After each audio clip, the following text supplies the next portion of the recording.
All right, so I just wanted to talk about an experience I just had about less than 5 minutes ago checking out in the grocery store. So, as you know, Thanksgiving's coming up. What is it? The middle of October, October 11th today. So, obviously, people are getting ready to pay people to kill a bunch of turkeys, and they offered to the pre-order to me. And I, obviously, as a vegan, wearing a vegan mask on my face that says vegan, I told the cashier dude, I was like, I don't kill birds. Like, it wasn't like I wasn't trying to be rude or anything, but it's like it's so funny the energy that's taken from that when I'm just like, oh, I don't kill birds. And these guys, like the people that were waiting behind me, the people at the other register, everybody just like turned at me and had this look like I just like said something so aggressive. It's like, it's so weird when you get that response about just saying, I don't kill birds. But if I was talking about the rabbit out front, and keep in mind, I'm in the city of Boulder, Colorado, and here in Boulder, it's the people, they treat the animals like oddly well, almost. The wild animals, like the deers, the bunnies, the groundhogs, all that, the birds and everything, the wild birds. Everybody treats those animals really well here. Like, it's not unusual to see deers in urban communities not afraid of people. It's like the bunny I just saw when I walked out of the store. It's like sitting there in this grass, just people walking right by it. Doesn't even move. It's just this like most plump bunny because it's in this perfect grass inside of the parking lot area, the parking area for the grocery store. And this thing's just chilling there. And just imagine if I was like, I told people, yeah, I don't kill rabbits, or I don't pay people to hurt rabbits. Everybody would be like,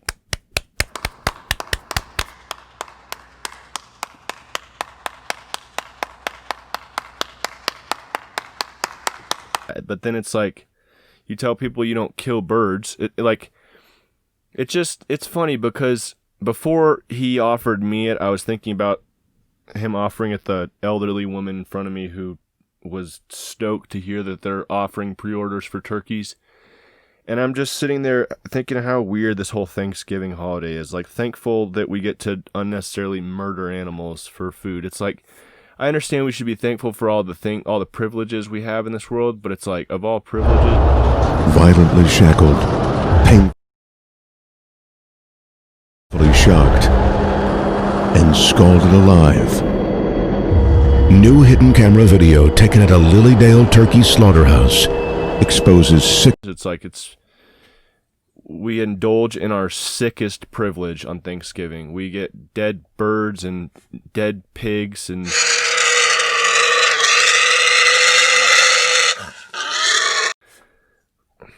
just line them up, and like eat a ridiculous amount of these dead animals that we wouldn't eat any other day of the year. And if you're anything like me, my siblings, we didn't even really like turkey or ham or anything. It's just that day, that was all there was around, besides maybe like some mashed potatoes with a bunch of gravy on top of it. Like, so it's just weird when you grow up and you go vegan, you start feeling better.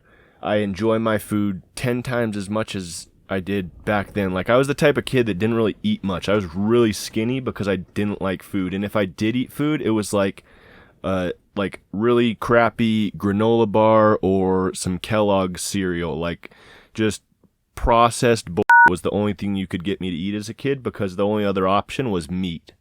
And I never was a fan of eating a lot of meat. I'd eat a little bit here and there because I'd be, eating such food that, like, obviously that would make me feel like, oh, okay, I got a little bit of the, like, protein and stuff that I needed as a kid that was playing hockey and riding bikes every day.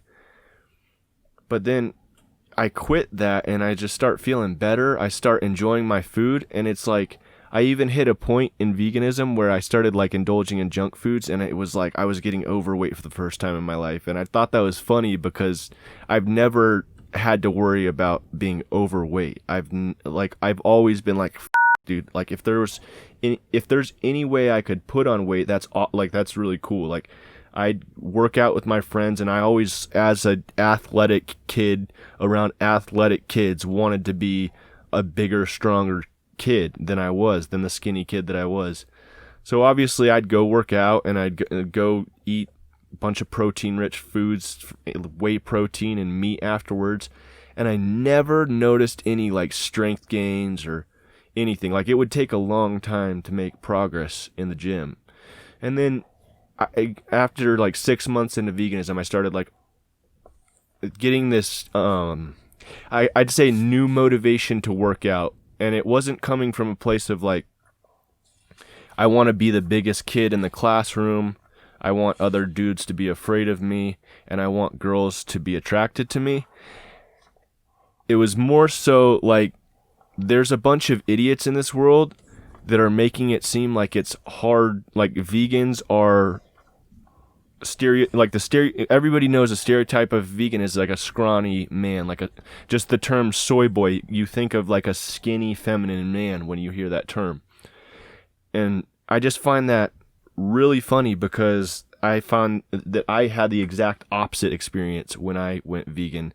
After 6 months into being plant-based, I would not say I was at the vegan ethics at that point, but in 6 months into being plant-based, that's when that motivation hit and I started working out.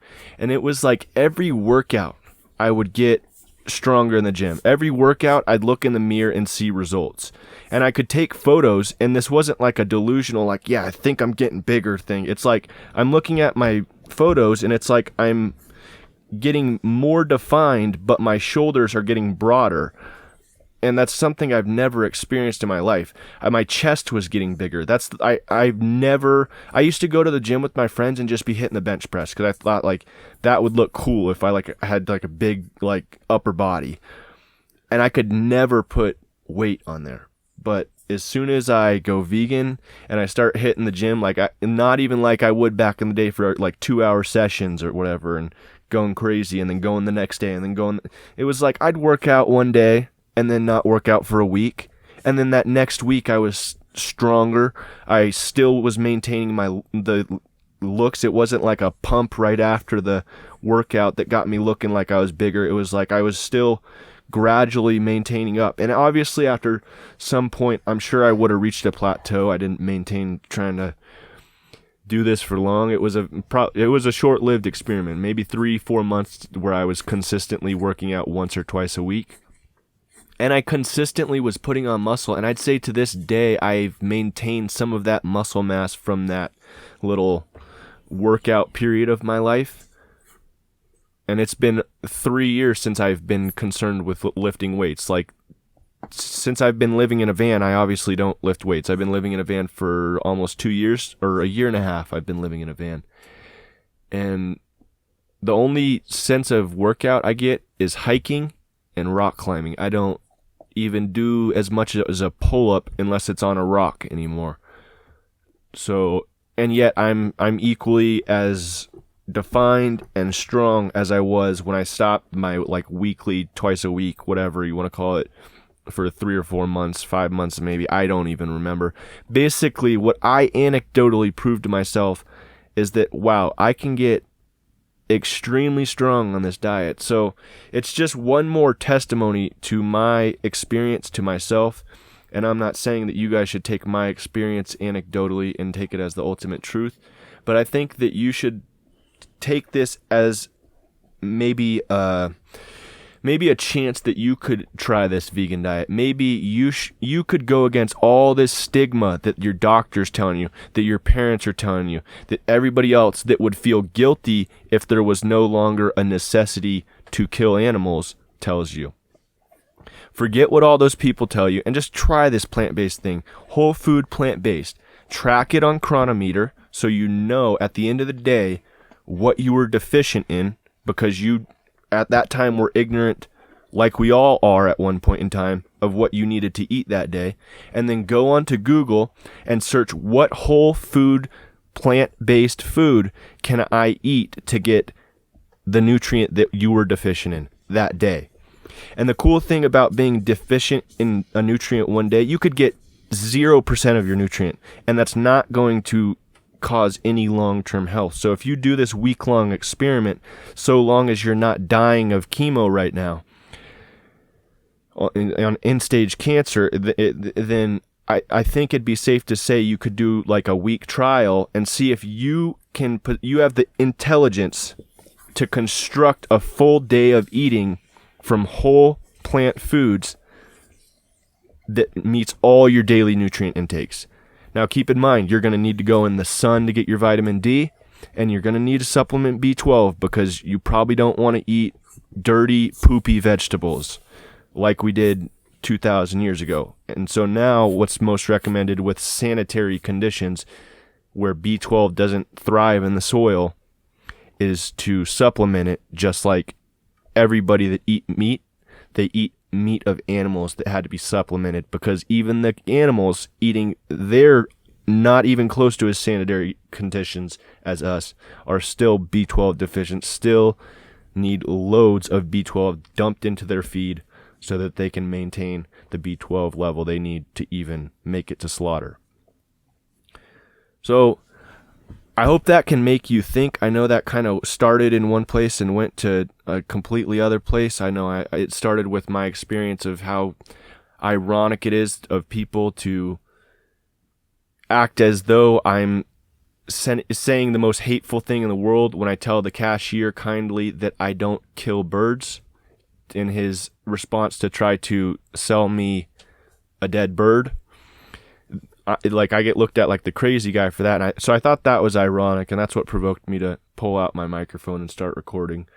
But then I hope that kind of also led you into my anecdotal experience of this whole thing of eating meat and how ridiculous it is.